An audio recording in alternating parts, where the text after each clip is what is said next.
આજે હું એવી જોરદાર રેસીપી લઈને આવી છું કે બાળકોને પણ ભાવશે અને આમાં લસણ ડુંગળી પણ નથી અને આ જૈન ફ્રેન્ડલી પણ છે. હું આજે બનાવવાની છું મિક્સ વેજ ટિક્કી.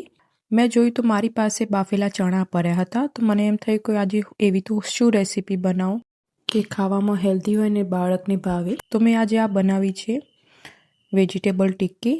આના માટે મેં બાફેલા ચણા, દૂધી, પાલક, મરચાં, ગાજર અને બીન્સ લઈ લીધા છે અને પલાળેલા પોહા, પછી 1 વાટકી જેટલા, પછી મલ્ટીગ્રેન લોટ લીધો છે, 1 ચમચી જેટલા તલ લીધા છે અને બ્રેડ ક્રમ્બ લીધા છે. જો તમારી પાસે બ્રેડ ક્રમ્બ ના હોય તો તમે સોજી પણ એડ કરી શકો છો અને બેસન પણ યુઝ કરી શકો છો.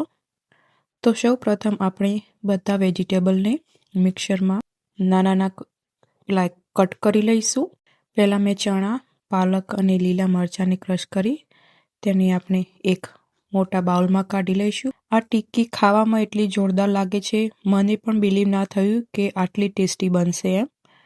મેં પહેલી વાર જ બનાવી અને એટલી જોરદાર બની કે મને એમ થયું કે આ રેસીપી હું પણ તમારી સાથે શેર કરું. અને આમાં કોઈ લસણ કે ડુંગળી નથી અને જૈન ફ્રેન્ડલી પણ છે અને તમે બાળકોને ટિફિનમાં પણ આપી શકો છો. જો તમારું બાળક દૂધી ના ખાતું હોય, કોઈ શાકભાજી ના ખાતું હોય તો તમે આ રીતે ટિક્કી બનાવીને આપી શકો છો. ખાવામાં એકદમ ટેસ્ટી અને હેલ્ધી પણ છે અને પ્રોટીન રીચ પણ છે. તો મેં અહીં દૂધી, ગાજર અને બ્રોકલી લીધી છે બાફેલી, તેને આપણે એડ કરી લઈશું અને ચોળી પણ લીધી છે. તમારી પાસે જે શાકભાજી હોય તે તમે લઈ શકો છો. મારી પાસે જે શાકભાજી હતા મેં એડ કર્યા છે.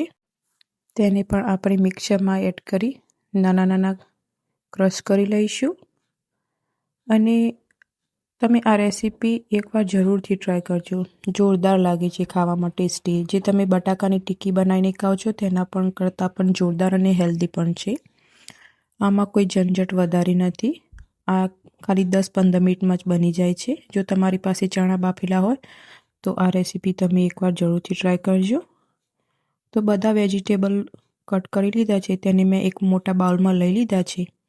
તેમાં 1 ચમચી જેટલો તલ, હળદર પાવડર, કશ્મીરી લાલ મરચું પાવડર, ધાણા જીરું પાવડર, આમચૂર પાવડર લીધો છે. અને જો તમને શાકભાજીમાં વધારે પાણી લાગે તો તમે તેમાં મીઠું નાખી નીચોરીને તમે એક્સ્ટ્રા પાણી કાઢી લેજો.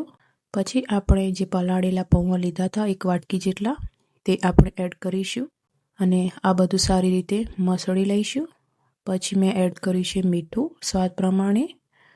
ફરીથી એકવાર તેને મસળીને સારી રીતે મિક્સ કરી લઈશું. તમારી પાસે જો મલ્ટીગ્રેન લોટ ના હોય તો તમે ચણાનો લોટ પણ એડ કરી શકો છો અને જો તમારી પાસે બ્રેડ ક્રમ્બ્સ ના હોય તો તમે સોજી પણ એડ કરી શકો છો.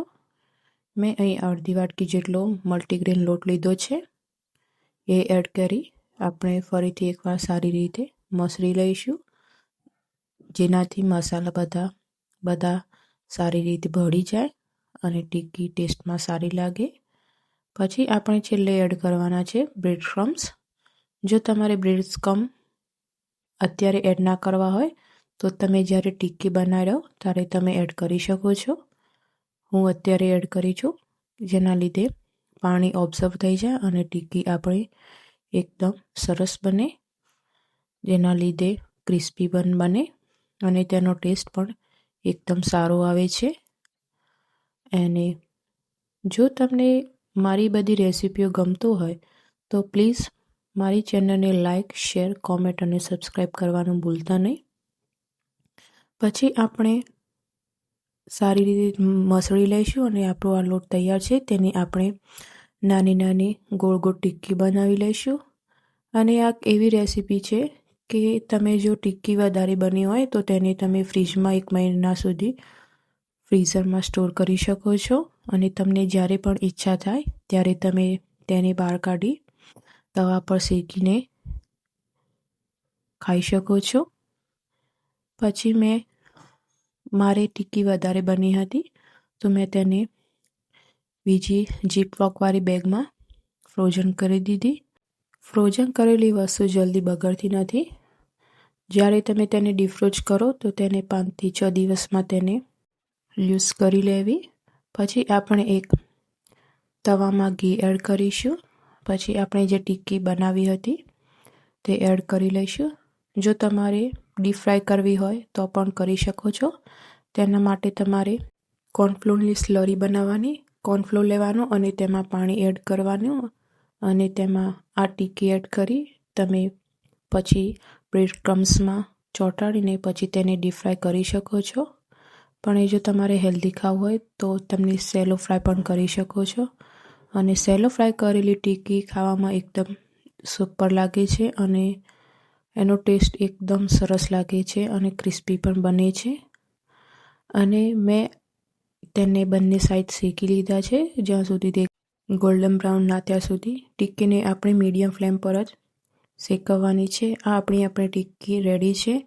મેં તેને દહીં સાથે, લીલી ચટણી અને આંબલીવાળી ચટણી સાથે સર્વ કરી છે.